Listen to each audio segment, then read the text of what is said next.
It started with a smell, not a someone left food out smell, a what died here under a heat lamp kind of smell.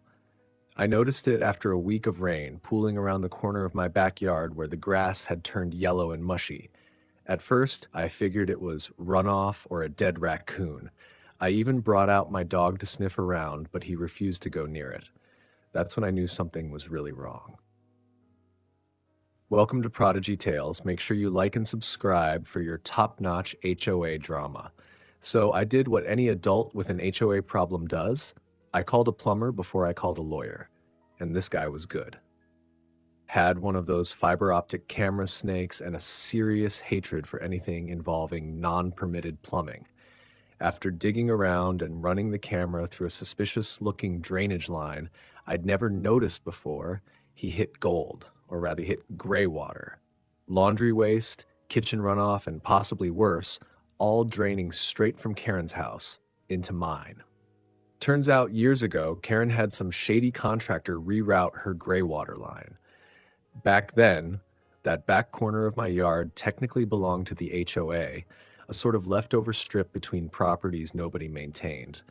When the HOA sold that land to me in a silent boundary adjustment 2 years ago, they never disclosed there was a pipe running through it. Why would they? The pipe wasn't on any public permit. And Karen? Oh, she knew. She even bragged once about how her laundry water just disappears downhill like magic. Yeah, magic. Into my yard. When I confronted her, she didn't even flinch. "It's just water," she said, holding a glass of wine at her door like some suburban queen.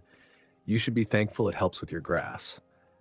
My grass was dead. My dog had been vomiting for a week. I had sludge crawling up the side of my raised garden bed. "Call the HOA," she added before slamming the door in my face. And so I did. And they laughed, said the line was probably a shared drain, and even suggested I cover it with mulch. One board member actually said, "It's not like it's raw sewage." Not yet, I thought. That was the moment I stopped trying to reason and started taking notes. Dates, photos, the video feed from the plumber's camera. Oh yeah, if they wanted to treat me like the village idiot, they'd better prepare, because I was done waiting for the smell to go away. I was planning to return it. First thing I did was post a sign in my front yard. Caution. Karen's Greywater Drain Zone, contaminated area, avoid contact. In all caps, bold red. Added a QR code linking to a Google Drive folder with every photo, plumber report, and time-stamped sludge puddle I had. Passive aggressive? Maybe. But when HOA injustice meets literal waste runoff, subtlety isn't the strategy. It's public relations warfare. By the next morning, 3 neighbors had knocked on my door asking if it was real. Oh, it was real. One mom said her kid had come home smelling like dishwater swamp after cutting across my lawn. Another mentioned her dog rolling in the same spot. "I thought it was just fertilizer," she muttered, horrified. "Nope," I replied. "It's Karen's rinse cycle." I filed a second complaint to the HOA, this time with proof. They replied with a printed letter shoved into my mailbox that began with "Dear homeowner" and ended with "Please refrain from inflammatory signage." No mention of the pipe, no acknowledgement of the inspection report. Just classic HOA misdirection. Make the whistleblower the problem and protect Queen Karen at all costs. So I took it up a notch, got a professional banner made and hung it on my fence. "Washing machine water from 103A Karen's house flows here. HOA approved." Neighbors started slowing down to read it. Some took pictures. Karen, of course, lost it. Marched up my driveway with 2 HOA board members in tow, waving papers and trying to look important. "You're violating community aesthetic standards," she barked. I pointed to the wet, reeking corner of my yard and asked, "Is that part of the aesthetic too?" They threatened fines. I told them I'd sue. I offered to send the city a copy of the unpermitted pipe routing. That shut them up fast. But Karen, she doubled down. "You can't prove that water's from my house. You're just trying to cause drama." Oh, but I could prove it. And I wasn't done. because while she was flapping her lips, I was talking to a stormwater engineer who'd done compliance work for the city. He took one look at my footage and said, "Want me to show you how to redirect the line back uphill with a sump pump and gravity trick? Could be fun." Fun, I said, grinning, is exactly what I'm aiming for. The engineer was a quiet guy with a dry sense of humor, which made him the perfect accomplice. He surveyed the slope of my yard, checked the output from Karen's waistline, then walked the path of the old drainage pipe with a little wheel measurer. "This line's just gravity fed," he said, tapping the PVC. "They dump the outflow here because your land's the lowest point, cheaper than rerouting it properly." Cheaper. That one word explained it all. Karen's laziness, the HOA's denial, the years of sludge secretly sliding downhill while I paid full dues like a good little member of the community. Well, not anymore. He pulled out a sketch pad. "You want legal? We'll stay on your property.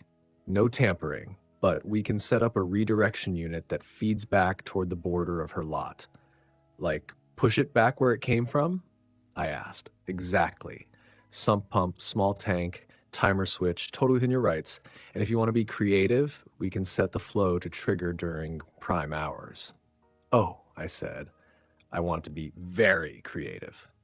The next week, I had contractors in and out of my backyard. I told the HOA I was doing landscape work. Technically true. The system we installed was beautiful. Pump buried clean, disguised as a garden box, pipes painted to blend in, output directed neatly into a rock bed, just uphill of Karen's precious rose garden. I even added a moisture sensor so it'd activate whenever she started up her washer or dishwasher. Meanwhile, I kept feeding the story online. The QR code from my yard sign started circulating on Nextdoor. Comments like "typical HOA cover-up" and "Karen strikes again" started popping up. She didn't know it yet, but her once pristine social standing was now held together with soggy duct tape and denial. The final piece was scheduling the activation. I chose Saturday morning. Why? Because that's when Karen always hosts her Coffee and Lawns HOA brunch. Folding chairs, muffin fake smiles, and gossip. And according to my engineer's little timer, that would perfectly align with the end of her laundry cycle. As I stood on my back porch that morning, garden hose in hand and phone ready to record, I saw the first trickle emerge from beneath the rocks. Then a warm, slow surge of gray water began creeping downhill, but not into my yard this time. It slithered across her grass, sank into her flower beds, pooled right under the brunch tent. And Karen? She hadn't noticed yet. At first, the brunch looked like a success. Karen was glowing in her sun hat, pouring lukewarm coffee into tiny floral cups and complimenting everyone's hedges like she hadn't been draining filth into my yard for years. The HOA board sat in a smug little circle, nibbling dry muffins and gossiping about rule enforcement. Meanwhile, just 20 feet away, her own waste was seeping back into her rose garden, slow and steady, just like I planned. Then came the smell. You'd think gray water wouldn't reek too badly, but when it's been sitting in a pump tank for days, mixed with detergent, food bits, and a week's worth of her dishwasher rinse, it's enough to turn a brunch into a barf fest. A couple of guests sniffed the air, looked puzzled. One actually leaned down and touched the grass. His fingers came up coated in a thin, greasy sheen. And then someone shrieked. Karen turned, saw the brownish puddle creeping toward her croissants, and lost it. "Who did this?" she screamed, her voice cracking like her HOA-approved bird bath. "This is vandalism." I stepped out from my porch, raised my phone, and gave her a cheerful wave. "Hi, Karen. You left your pipe open again. Thought I'd send it back to you. Saves me the cleanup." I turned to the guests. "By the way, this gray water's been flowing into my yard for 2 years. Ask your queen here about the unpermitted drain line." One of the board members tried to cover his nose while muttering something about calling security. I just held up the plumber's report and yelled, "Page 2 confirms the origin. Karen's house. No easement. No permit. Pure HOA hypocrisy." Someone else was filming. A neighbor whispered, "Is this going on YouTube?" Another said, "This explains why my dog got sick after running in your yard." Karen tried to rally the guests, but they were already backing away from the stink. One tripped over a lawn chair. Someone spilled coffee all over her roses.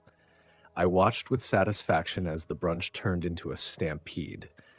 Chairs crashing, muffins flying, HOA egos crumbling like dollar store napkins.